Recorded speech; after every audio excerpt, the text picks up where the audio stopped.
Alejandro Achugarri alcanzó una celebridad que nunca le interesó y hubo de protagonizar, sin buscarlo, situaciones históricas impuestas por catastróficas circunstancias. Así comienza el prólogo de Julio María Sanguinetti, del libro Alejandro Achugarri, el héroe improbable del periodista Mauricio Sabag. En esta obra, el autor indaga en la vida y en la trayectoria de un político que estuvo al frente del Ministerio de Economía y Finanzas en el peor momento de la crisis del 2002, de la que se recuerdan sus 20 años. Concretar este trabajo, que se presenta mañana en el Parlamento, demandó a Sabag más de 60 entrevistas y años de trabajo, además de un detallado respaldo en libros y artículos que, con otra óptica, también examinaron episodios de aquella crisis. ¿Cómo nació la idea de realizar este libro? Lo conversamos en nuestra entrevista central con Mauricio Sabag, autor de Alejandro Achugarri, el héroe improbable. Sabag, ¿cómo le va? Buenos días, gracias por atendernos. Buenos días, muchas gracias por la invitación. Sabag, la pregunta, la primera, obviamente, es ¿cuándo comenzó a realizar este trabajo y, sobre todo, por qué? El momento que empecé fue en 2018, en un homenaje que se le hace en el Parlamento a Achugarri, un poco después del año de su fallecimiento, y ahí empecé a hacer los contactos para el libro. Uh-huh. Respecto a por qué, bueno, fue un poco curiosidad personal. Quería saber cómo había logrado en un país donde hoy en día estamos viendo como una especie de grieta que se está formando entre que es difícil ver a algunas personas que son de unos partidos elogiar a alguien de otro y viceversa. Y Achugarri logró esa aceptación universal en la clase política y en la ciudadanía, habiendo sido ministro de Economía, un cargo que generalmente es visto con bastante antipatía, en el momento en la peor crisis económica de la historia. Y bueno, al principio un poco por esa curiosidad y después también para indagar en cuál fue su rol durante la crisis. Uh-huh. Sabag, indagando el libro, leyendo algunos tramos de su obra, se advierte cómo creció, cómo nació Alejandro Achugarri. Distante de lo que uno puede pensar, no viene de una familia opulenta, de una familia patricia, sino de una familia pobre. Y es más, en el libro se retrata que él tenía un juego de ropa únicamente para ir a estudiar y sabía que tenía que cuidarlo porque más no había. ¿Cuáles son los orígenes de Alejandro Achugarri? Bueno, como tú decías recién, él viene de una familia humilde, de inmigrantes, y que ascendieron en base a esfuerzo de muchas generaciones. Y desde mi punto de vista, esa es una de las claves de la aceptación que tuvo Achugarri, porque él mantuvo siempre una conexión con las clases trabajadoras. Él siempre se sintió y siempre se pensó a sí mismo como un trabajador más. Él era el primero en llegar a su empresa, la empresa constructora de la familia, y el último en irse. Él de chico, hay una escena que me contaron de él con su hermano Pablo, que iban a hacer las compras, pero iban con envases solamente, iban sin dinero y tenían que cambiar los envases por los productos que necesitaban, sí, y tenían que volver sin muchos de esos productos porque nunca alcanzaban. Esa cuestión de inmigrantes era algo de trabajo y de esfuerzo familiar, era algo que a él le enorgullecía muchísimo. Y ahí creo yo que está, digamos, el origen y parte de la clave de él. Uh-huh. ¿Y qué significaron sus relaciones, sus padres, sus abuelos? Y en particular, su abuelo, que tuvo ese, entre comillas, enamoramiento con Valle y Ordóñez, que luego termina transformándose en una relación similar que Alejandro Achugarri tuvo con Jorge Valle. Claro, es así. Su abuelo, él tenía muchas charlas con ese abuelo, con su abuelo, y el abuelo le fue contando del país de don Pepe Valle, y lo fue formando, le fue contando de cómo era, del ambiente político que se respiraba en el país, también del esfuerzo de las familias que pensaban el progreso, no como un medio de superación para sí mismos, sino para que sus hijos pudieran tener una vida mejor. Uh-huh. Ahí se fue formando el pensamiento político de Achugarri. También tuvo un tío abuelo anarquista, y él tenía también en su pensamiento una base anarquista, y también mucho con su padre. Su padre era socialista, seguidor de Emilio Frugoni.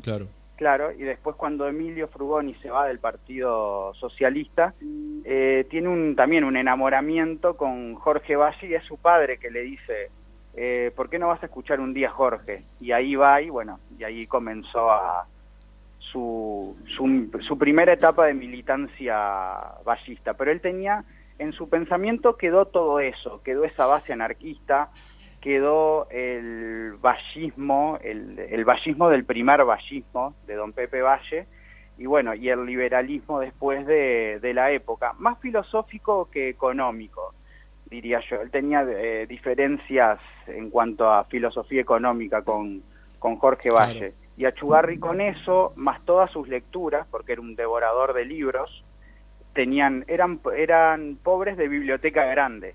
Y él ahí, hurgando en esa biblioteca, ya de chico había leído los libros de Emilio Frugoni, a los 11, 12 años ya había leído varios de sus libros. Mauricio, hay muchas etapas en la carrera política de un Achugarri que además muchos veían muy frágil, por ser muy flaco, por alimentarse realmente mal. Podemos obviamente destacar su época como referente parlamentario de la lista 15 y en particular del gobierno del presidente Valle, y ni que hablar luego en el Ministerio de Economía. Pero hay una parte del libro que trasunta por una parte de la vida de Achugarri que fue especialmente dolorosa, que es la pérdida de su esposa. Después de haber realizado este trabajo y haberlo llevado al papel, ¿cuánto influenció en la última etapa de la vida de Achugarri la muerte de su esposa Adriana? Y muchísimo, y no solo en la última, sino desde su pérdida, fue un golpe al que él nunca se terminó de recuperar. Él desde ese momento quiso vivir para sus hijos, pero la situación, su rol político como primer senador y después como ministro, se lo fue impidiendo también a pesar de sus esfuerzos. Y bueno, un detalle que muestra que él nunca puede recuperarse, él nunca vuelve a salir o a vincularse afectivamente con otra mujer. Él quería estar con su familia, dedicarle a los hijos, y afectivamente nunca buscó, digamos, rehacer ese, digamos, refugio afectivo de felicidad. Sí, hay otras personas que se cuentan en el libro que tuvieron, bueno, instancias similares y sí lograron rehacer su vida. Exactamente, sí, y le preguntaban también, incluso a sus hijos, y papá, no quiere salir con nadie. Políticos lo invitaban también a conocer otras mujeres, o le hablaban de conocidas que se sentían interesadas por él, y él nunca dijo, no quiero salir con nadie, quiero vivir para mi familia. Uh-huh. Sí. Ahora que me mencionás, Mauricio, a los hijos, recuerdo un Twitter que publicó en su momento Gastón, con la famosa Fiat Elba. Decía: en épocas de aviones privados, tarjetas corporativas y millones varias, les dejo este bastión de la autoridad vallista, con el hashtag Achugarri y la camioneta, aquella Fiat Elba roja con matrícula de Canelones, que era la que usaba Achugarri, que era una camioneta bastante común y silvestre, digamos, ¿no? Eso de alguna manera habla de la autoridad de aquel funcionario, pero te quería preguntar de la relación con sus hijos en particular. De la relación con los hijos, ¿en qué sentido te referís? ¿En cuánto pesó en los hijos que son hoy la imagen y el legado que les dejó su padre? Bueno, sí, ellos creo que llevan, me dio la impresión, y a Gastón lo escuché decirlo alguna vez, pero creo que eso afecta a todos, lo llevan el legado, el apellido con mucha responsabilidad, creo yo también con mucha admiración por lo que logró su padre en las etapas más duras del país. Y bueno, creo yo que también fue, yo los entrevisté a los tres, ellos los tres aceptaron hablar. Uh-huh. Y creo que debe haber sido removedor también tratar todos los temas personales con él. Y ellos en los últimos, más allá de que él siempre fue un padre presente a pesar de todo lo que trabajaba, siempre intentó apoyarlos, pero en los últimos años creo que pudieron disfrutar más a su padre. Pero él siempre trataba de hacer algo más por ellos, o ya sea ayudarlos a estudiar, charlar, tener domingos a veces sin mirar tanto la hora, tener momentos afectivos, incluso los viajes. Hacían viajes familiares a veces, sí. Y ellos le decían, papá, elegí vos, y él, no, mirá, si fuera por mí yo me quedaría en mi casa. Yo estoy acá para tener un recuerdo juntos, para atesorar este momento. El libro justamente tiene algunas fotos, justamente entre otras instancias de esos viajes. Mauricio, obviamente un punto de inflexión en la carrera política de Alejandro Echuggarri fue cuando asumió la titularidad del Ministerio de Economía, nada más y nada menos que en los peores momentos de la crisis del año 2002, del que hoy se recuerdan nada más y nada menos que 20 años.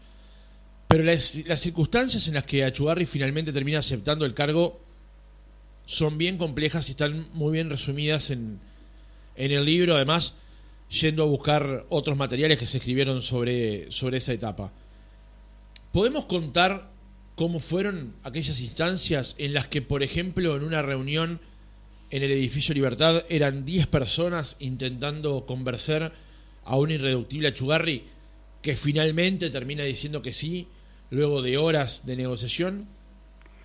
Sí, más que negociación fue una presión constante hacia él y que había empezado antes.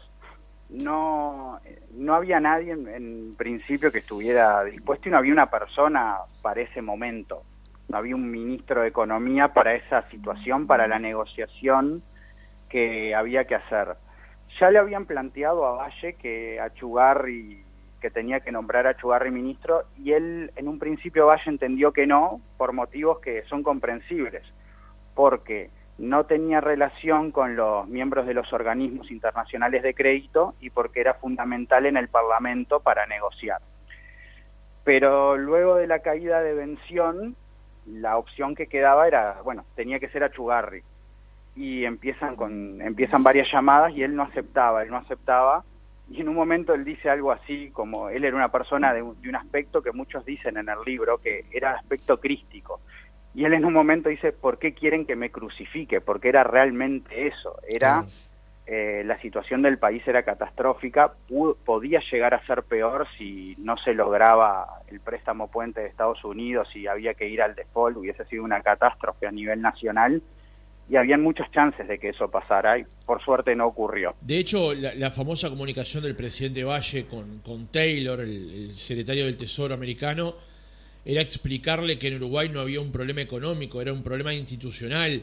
Si no existía una especie de salvataje, que fue finalmente lo que ocurrió con aquel préstamo puente, lo que iba a ocurrir en Uruguay era un problema institucional que iba a terminar en otras cosas en la salida del presidente del cargo, ¿no? La salida del presidente y las instituciones, que digamos la salida era algo que se pensó en varios ámbitos, y también por suerte, porque hubiera sido un golpe institucional terrible, fue algo que por suerte no ocurrió. Y bueno, termina todo esto después de todas esas llamadas de amigos, de personas cercanas a Echuggarri, y Echuggarri una persona que es muy difícil hacerlo cambiar de opinión. Él decía que él se enorgullecía de ser un vasco terco. Sí. Y él decía, y él daba sus argumentos también de por qué no era una buena idea. Él decía que en un momento de crisis financiera debía ser un economista, no un político, abogado. Decía que había personas más preparadas que él para el cargo. Y bueno, esa reunión que tú mencionabas en el edificio Libertad, y ahí es una presión constante de Valle y claro, de otras personas de presidencia hacia él, Luis Hierro, estaba también Gabriel y demás, para que él asumiera, y él de a poco, bueno, ve que no hay otro, ve que las circunstancias lo llevan, ve la presión cayendo sobre él, y bueno, y Valle le dice, mira Echuggarri, lo que pasa es que si usted no asume, yo tengo que renunciar. Y ahí Echuggarri tuvo que aceptar. Aunque hay diferencias en esa historia, y hubo personas que estaban ahí, que me dijeron que empezaba a aceptar cuando Valle lo anuncia, que no terminó de dar un sí rotundo. Yo creo que eso es más alguna sensación que quedó, pero que él ya había aceptado. Hay una anécdota contada en el libro, Mauricio, muy interesante, que muestra, como dicen los españoles, el jaleo que había en esa reunión, porque en un momento Achugarri le plantea a Hierro que quería a Juan Berchesi en el Banco Hipotecario del Uruguay. Y Hierro le dice, sí, Juancito va. Y Juancito nunca fue. Claro, no. Era, digamos, más allá de la importancia de los bancos nacionales, en el momento quedó como una condición que hoy se recuerda como hasta un poco graciosa, en sentido de, estaba todo en juego, el futuro del país, y él le plantea esa condición, Hierro le dice que sí, sin consultarle a Juan Berchesi si estaba dispuesto a ir al banco hipotecario, y le dice, sin duda, no te preocupes que él va a ir, y al final nunca fue. O sea, claro. No sé si se volvió a hablar de ese tema. La verdad que no lo recuerdo, pero eso era como muestra la intensidad de esos encuentros, donde incluso también en el libro está recogido una instancia donde Seidenstadt iba y venía y trataban de convencerlo y aparecía gente y llamadas de teléfono, hasta ese momento en el que vos determinás que también está recogido en un documental que realizó la gente de Código País en Canal 12 con respecto a cómo terminó llegando Alejandro Achugarri al cargo de ministro de Economía. Ahora, más allá de la anécdota de cómo llegó, la cuestión es todo lo que vino después. Y sobre todo, esa condición que, es cierto, tenía Achugarri de componedor político, pero como él mismo asumía que no sabía mucho de economía, lo suyo era un movimiento político, una determinación política de parte del presidente para lograr en ese momento poner un manto de tranquilidad en un momento de crisis muy grave para Uruguay, ¿no?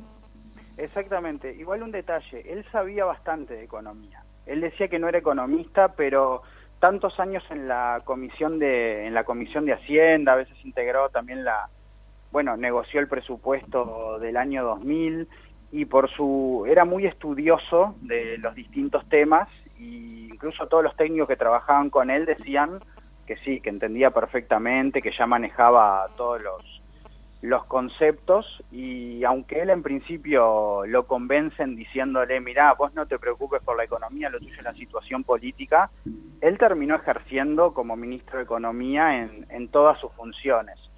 Y después el trabajo que hizo también, si bien incluyó lo económico, fue principalmente político. Yo cuento en el libro que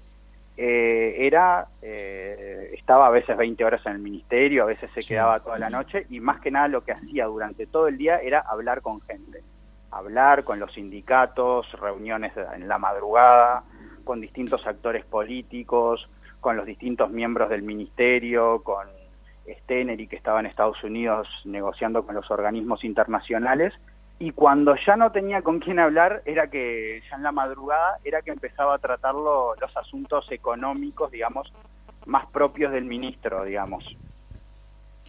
Sabaj, nosotros quienes recordamos al ministro Achugarri justamente en su rol de ministro de Economía, este libro persigue, en definitiva, un objetivo un poco más grande que solamente enaltecer lo que fue la figura de Achugarri como político. ¿Cuál es el objetivo último de este libro o cuál fue para usted el objetivo último de escribir un libro sobre Achugarri? Bueno, te empiezo contando de los primeros. Primero el que te decía, que les comentaba de curiosidad personal de saber cómo logró esa aceptación. Y después una gran curiosidad que yo tenía era qué fue lo que hizo, porque si bien se ha escrito mucho y bien sobre la crisis, yo veía que había como una especie de bache en cuál había sido el rol de Achugarri, qué era lo que había hecho exactamente él para tener esa figura de héroe y salvador. Creo que ahí el contar eso, que todavía no se había contado, creo que es algo que entiendo yo que es relevante para la historia del país. Y otra cosa importante es como un legado político, cómo alguien puede lograr esa aceptación en circunstancias tan adversas, cómo es posible, hasta como una especie de, quizás como un deseo de, que esto se pueda hacer, que haya testimonio de que se puede, ¿me explico? No generar esa grieta social que a veces parece que en los fuegos cruzados del día a día parece estarse generando. ¿Me explico? La observa hoy, por ejemplo. O sea, hoy sería viable una imagen como la de Achugarri. Viable, sí, es siendo optimista, o sea, viable sí, y necesaria sobre todo. Necesaria en momentos, como les decía, en tanto ataque, en tanto búsqueda por visibilidad que a veces se tiene en el día a día político. Creo que serían necesarios las figuras de unidad, siempre son necesarios, más viendo lo que ocurre al otro lado del río. No claro. Llegar a eso, ir hacia otro lugar. Y creo que la figura de Achugarri, como ancla moral, como referente moral, creo que es muy relevante por todo eso. Sabaj, ¿por qué se fue Achugarri del ministerio? Estuvo un año al frente de esa cartera, ¿por qué la dejó? Hay varios motivos. Uno era que se le estaba a él terminando el margen para negociar. Otro motivo también es que él había entrado con una función a término, según dijo él mismo. Pero el motivo principal era, digamos, diferencias en cuanto a qué hacer en la economía. O sea, hay una frase de él que dijo: yo no estoy dispuesto a seguir al pie de la letra los mandatos del FMI. ¿Qué pasaba en ese momento? Había como dos futuros caminos.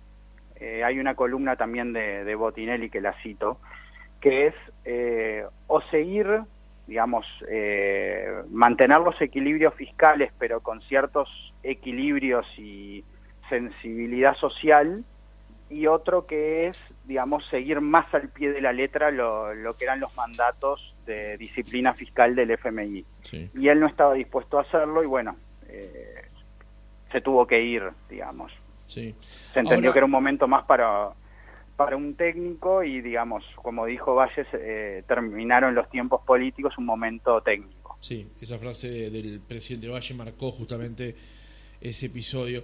Pero también hay un componente sobre esto, Mauricio, con respecto al tema político, ¿no? Al posicionamiento político de Achugarri, porque además también hubo una serie de suspicacias con respecto a por qué no había sido candidato a la presidencia de la República, y luego de eso, el lugar que ocupaba en la lista que habían armado el presidente de la República con Julio María Sanguinetti.